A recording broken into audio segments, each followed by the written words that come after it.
cycling community, this is Steve Grusis, the Cycling Greek. On day 6 of my 9-day X block, I got to ride with some teammates. We are a funny group. He said he was going to come, but I think he's more of a fair weather rider. To me this is... Yeah, I mean, I wish it was sunny, but this is okay for me. If the ground's wet, he won't go.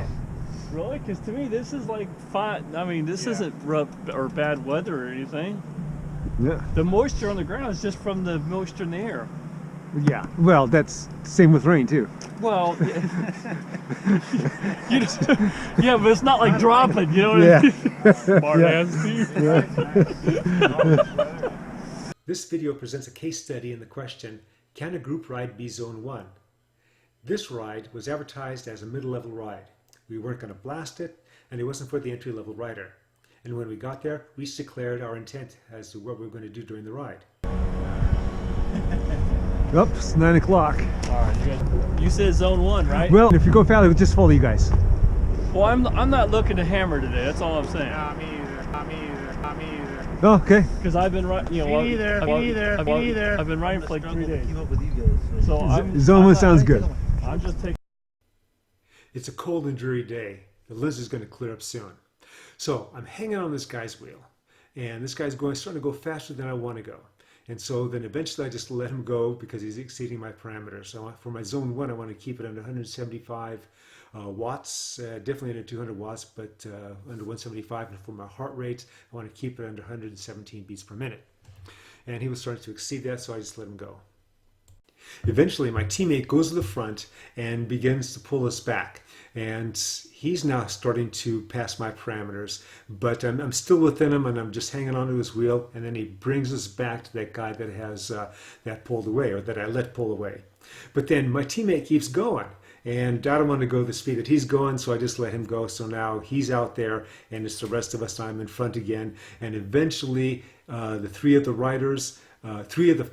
four of the riders that are with me just jump across and they go to him, and then I am left with the guy who has not been riding for a long time, his first road ride in a while, and just been on the trainer for a bit. So he's happy to go the same speed that I'm going. Boom! Through the magic of TV, it's now a different day. The video that you're seeing now, the ride was done on day 7, and I started processing this and working on this on day 8. A little while ago, I just got in for my day 9 ride, and it was quite different. I'm going to be doing a video on that soon. Back to the video. So this other guy and I are doing our Zone 1 work, and we're going for about 4 miles. And finally, when we get to this little town, one of the riders is waiting for us. The other 2 have just gone on. So this small town, this is where this 1 mile climb starts. And this is where I designated for myself that I would do my Zone 3 work in. I would go as hard as I can for the length of the climb. So as it turned out, it was just under 6 minutes, and I averaged 289 watts with my threshold at 276. I definitely hit my parameter of Zone 3 polarized. When I got to the top, I waited for the other riders, and then we continued on. A couple miles later, we reconnect with 2 of the 3 riders that are ahead of us. That one rider, we never see him again. Then a mile after that, same thing happens again. After we reconnected at the store, we continued on. And this was going to be a lot easier for me to stay within my Zone 1 with these guys because we are at a higher elevation than where we're going to be finishing at. But even still, on the descent, Zone 1 is not a factor for these guys. So I just let them go, and then I was able to reconnect with them before the bottom of that descent, and then we continued on. And everything was good because of that downhill slant. When we got to the finishing kicker climb, it was long enough where I just let them go because they were going real strong up that, and I again wanted to stay within my Zone 1 parameter. But it was real cool. They waited for me at the top, and then we rode on in, and it was a good day. Definitely a good day. It's always a good day to be riding. When they say, whoever they is, that you need to ride by yourself when you're doing something specific, that's because usually you got to ride by yourself to do something specific. Because usually when you're in a group, you're going to be hammering along, even though your intent is not to hammer along. Now, I was doing these 9 days of riding in which 4 days were on a trainer indoors. So I'm looking to ride with other people. And because of the particular parameters that I have, I was able to ride with this group and kind of stretch things. So even though the ride was like what you've seen it for me, and I stayed mostly within Zone 1, I rode an hour and a half to get to the start, and I rode another hour and a half to get back home, and that was, of course, all Zone 1 riding.